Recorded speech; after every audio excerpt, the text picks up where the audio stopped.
Meus amados, a paz do Senhor Jesus Cristo, aqui é o presbítero Justino Barbosa. Seja bem-vindo ao nosso canal Cristão em Questão, o seu canal onde nós aprendemos a palavra de Deus. Hoje eu escolhi um tema bastante relevante e pertinente para nós na atualidade. E você vai descobrir o porquê este tema é tão pertinente, tão importante para nós hoje.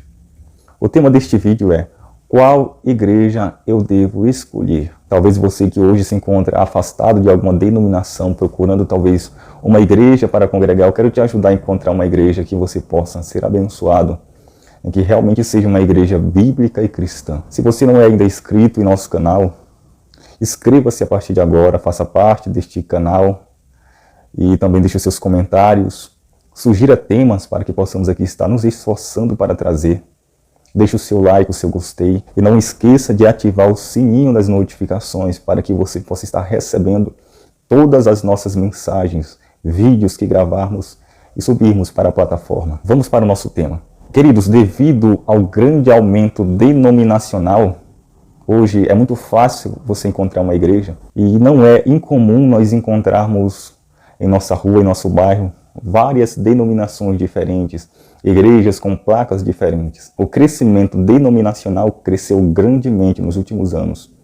As congregações, as denominações aumentaram. E com isso também veio a facilidade para congregar. E também veio outro problema bastante nocivo. No meio de tantas e tantas denominações, qual eu devo escolher para congregar? Primeiramente, eu queria frisar que a igreja foi estabelecida por Deus. Tem muitas pessoas hoje, tem um grupo denominado de desigrejados, que não nutre nenhum tipo de simpatia por nenhuma denominação, que são contra o ajuntamento, a igreja, as assembleias, as reuniões que praticamos. Essas pessoas, talvez por insubmissão, talvez por revolta, talvez por escândalo ou porque foram feridas, hoje decidiram não mais congregar em nenhum tipo de igreja. E com isso viraram críticos de internet. Hoje julgam, condenam, criticam a igreja do Senhor Jesus. Mas o que nós temos que saber aqui é que a igreja foi estabelecida por Deus. O próprio Senhor Jesus Cristo, que morreu e ressuscitou ao terceiro dia, foi quem a estabeleceu. Jesus disse, e sobre esta pedra, falando de si mesmo, eu edificarei a minha igreja, e as portas do inferno não prevalecerão contra ela. Portanto, que fique bem claro que a igreja, quem estabeleceu foi Deus.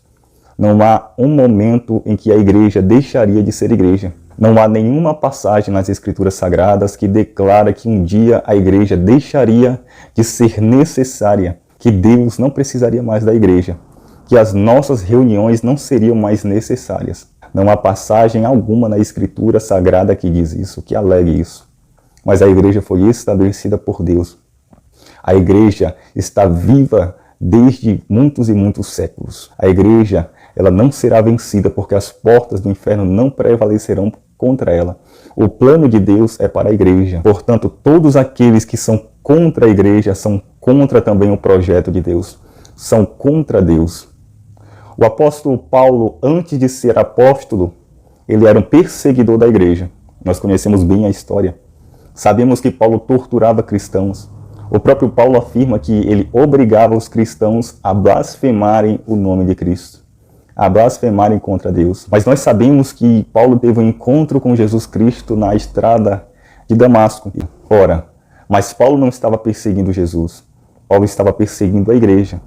Paulo estava assolando a igreja. Mas quem mexe com a igreja, mexe com Jesus. Quem fere a igreja, fere Jesus. Por quê? Porque a igreja é conhecida como corpo de Cristo. Cristo é o cabeça, a igreja é o corpo, a igreja completa Cristo. A igreja faz parte de Cristo. Quem toca na igreja, toca no Senhor da igreja, no dono da igreja.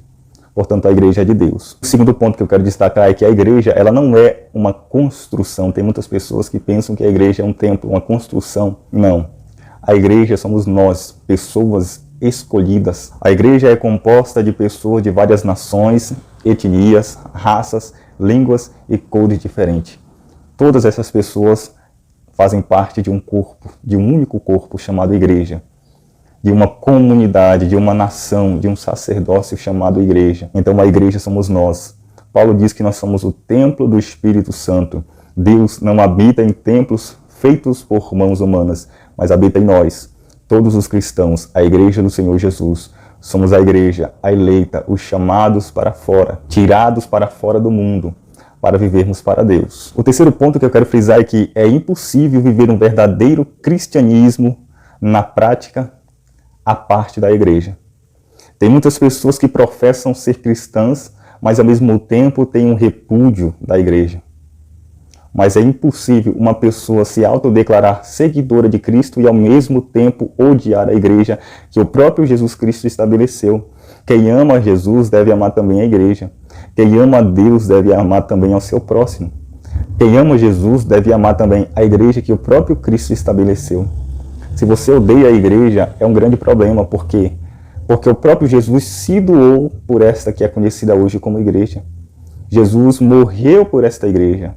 Jesus deu seu sangue por esta igreja. Então, quando você diz que é cristã, mas ao mesmo tempo odeia uma instituição estabelecida por Deus, você está odiando o próprio Deus. Não tem como você se declarar cristã e ao mesmo tempo nutrir ódio contra a igreja do Senhor Jesus. Não tem como você viver um cristianismo sadio desta forma, porque a igreja, ela precisa se reunir. Não existe uma igreja ilhada que vive à parte, separado do corpo, na sua totalidade. Ovelha que está fora do aprisco, ela está desgarrada, está afastada e precisa ser trazida para dentro do aprisco novamente. A igreja nasceu na união de 120 pessoas. Jesus Cristo, quando andou por esta terra, ele não andou sozinho, mas escolheu 12. Aí tem pessoas que abandonam a igreja por conta de pessoas, por conta de atitude de pessoas. E Jesus Cristo, ele escolheu 12 discípulos para andar com ele. E no meio desses 12 discípulos havia Judas, que era traidor, havia Tomé, que era incrédulo, havia Simão Zelote, que era um homem bastante sanguinário, havia Pedro, que era um homem inconstante, havia Tiago e João, que eram homens irados, e vários outros. Mas nem por isso Jesus abandonou os seus discípulos.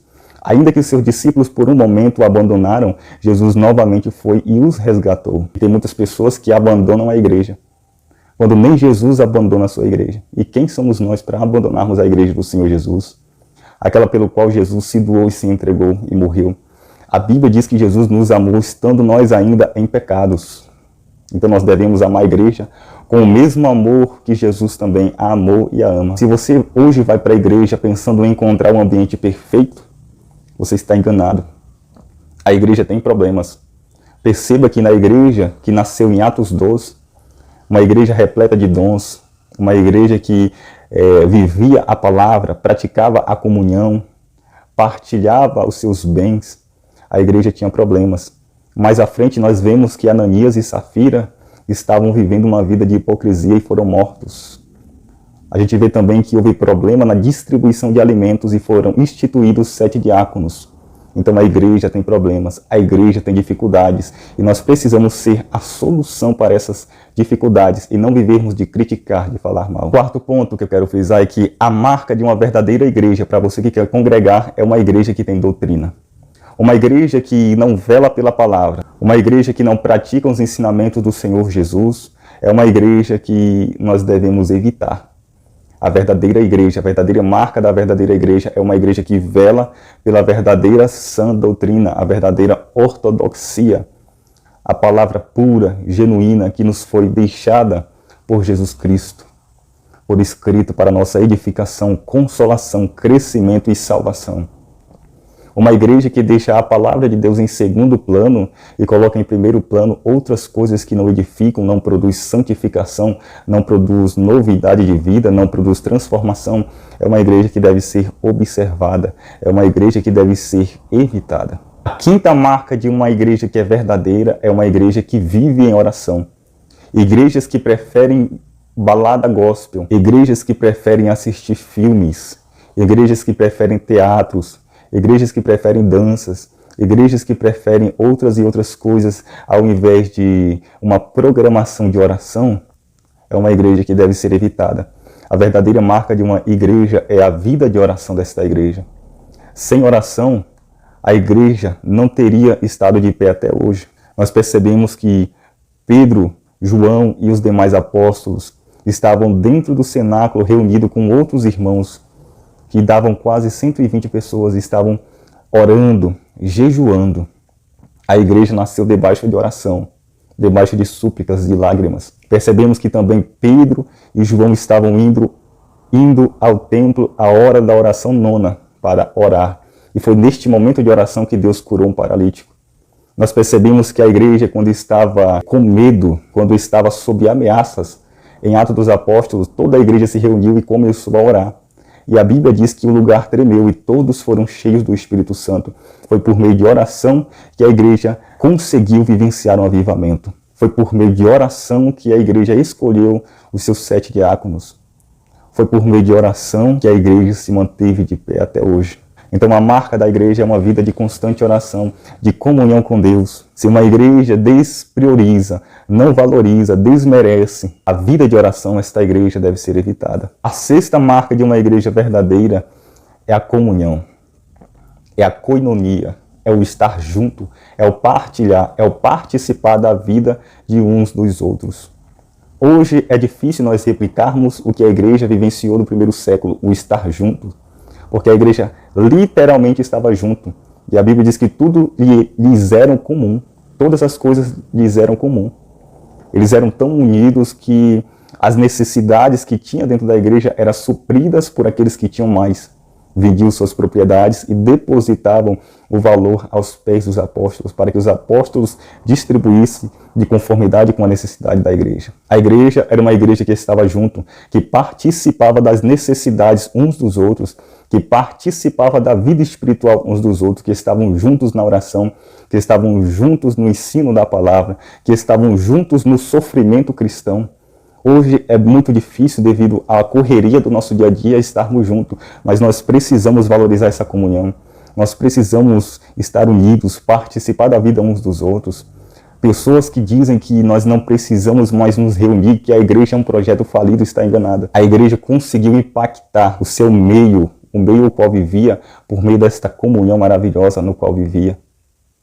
Essa koinonia que veio do próprio Espírito Santo, introduzida pelo Espírito Santo na vida da igreja. A graça de Deus estava na igreja, os irmãos caíram na graça das pessoas que estavam de fora, por causa da maneira que viviam, do estilo de vida que viviam, que adotaram uma comunhão, uma união, uma unidade. Eles eram uniformes em propósito. Eles estavam unânimes em oração.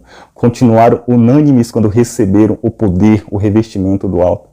Continuaram unânimes, mesmo quando a quantidade de membros subiu de 120 para quase 3.000 almas. Continuaram unânimes quando a quantidade de membros subiu de quase 3.000 para quase 5.000. Eles continuaram juntos, unidos, se ajudando uns aos outros e participando da vida uns dos outros. Isso é comunhão. Estar junto fortalece a igreja, o corpo de Cristo. Então a comunhão é algo imprescindível que deve ser valorizado e cultivado pela igreja. E para finalizar, nós precisamos evitar igrejas que têm como balada gospel, carnaval gospel, pessoas que usam brincos, piercings, que aprovam tatuagens, igrejas que imitam o padrão do mundo para tentar atrair as pessoas do mundo para dentro. Igrejas que desprezam a palavra de Deus na prática, que dizem que amam a palavra de Deus, mas na prática demonstram algo diferente. E igrejas que não pregam o verdadeiro evangelho são igrejas que devem ser evitadas. São igrejas que têm gerado polêmicas, gerado escândalos e incredulidade nesses últimos dias.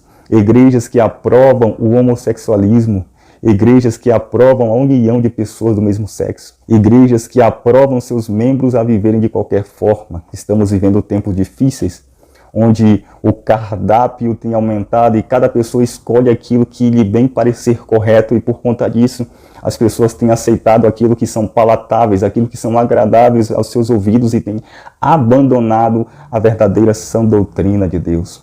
Que você possa ser abençoado na sua escolha e escolher uma igreja certa, uma igreja correta, uma igreja que valoriza a palavra de Deus e uma igreja cheia do Espírito Santo. E se você gostou desse vídeo, não esqueça, deixe o seu like, se inscreva em nosso canal, ative o sino das notificações e que Deus possa te abençoar poderosamente e nos aguarde até o nosso próximo vídeo. Amém.